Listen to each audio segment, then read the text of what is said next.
Okay, so one of the things with this car is that the oil seems to be leaking out of the turbo boost pipe.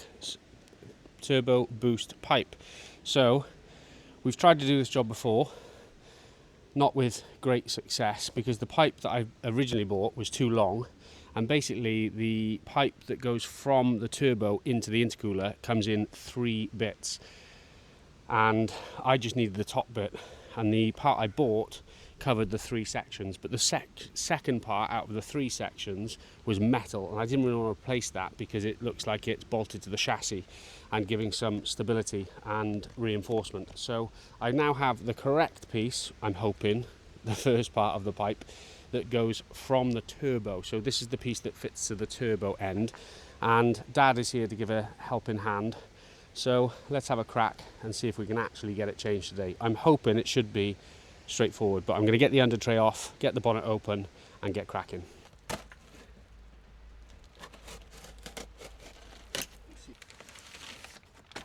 That looks more like it. Yeah. Yeah, that looks more like it, doesn't it? Yeah. Soon see, love.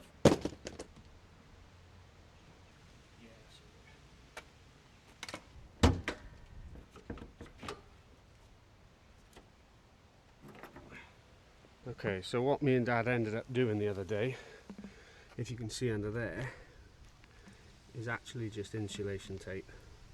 And it seems to have done a job, to be honest. There's a little bit of oil on the top, isn't it? But the boost pipe is going to be replaced.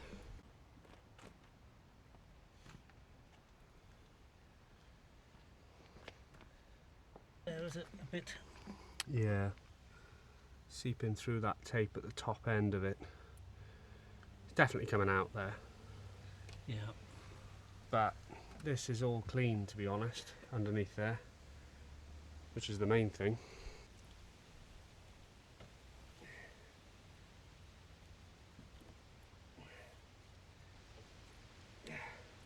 Top end off. And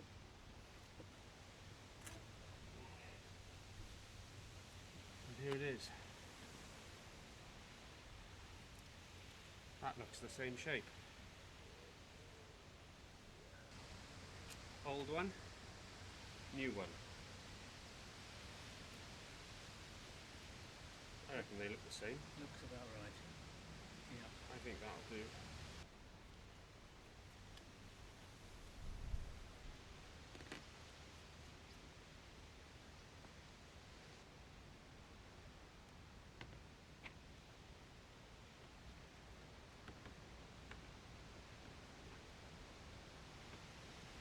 Slide on.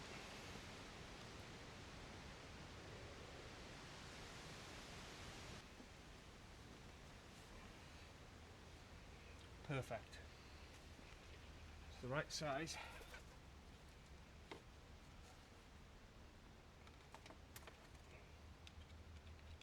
Okay, so the top piece is in. I haven't tightened it all the way yet, but it is secure on the turbo.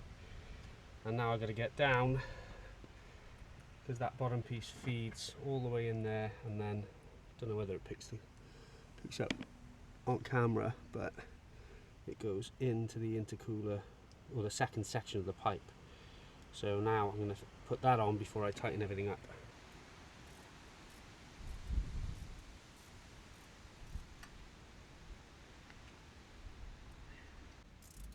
Like the band. Right.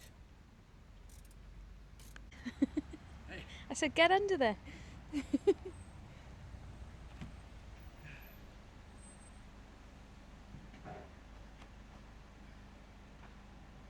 of oil on the finger might help. We're on.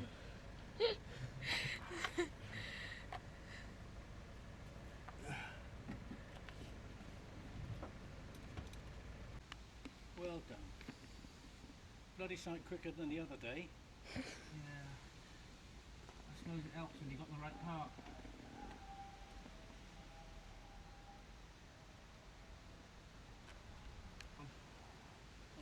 tighten up the top then.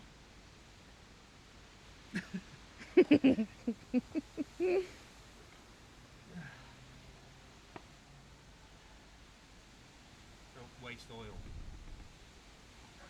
Because we're a very green family, aren't we? We are green. Lime green.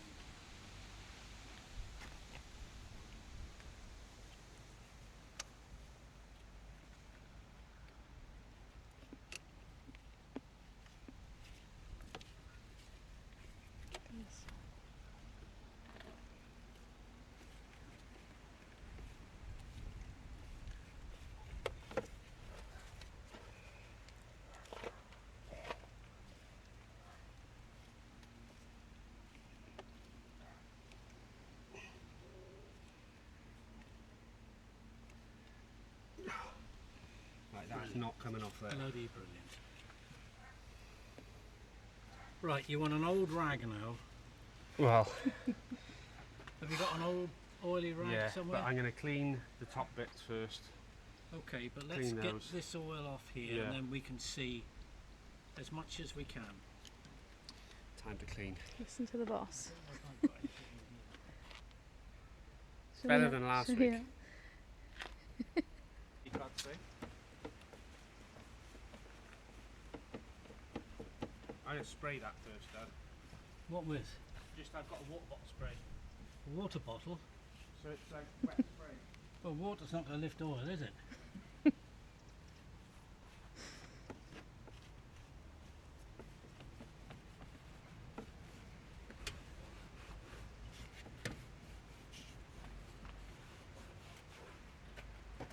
I know you've got to get ready and stuff.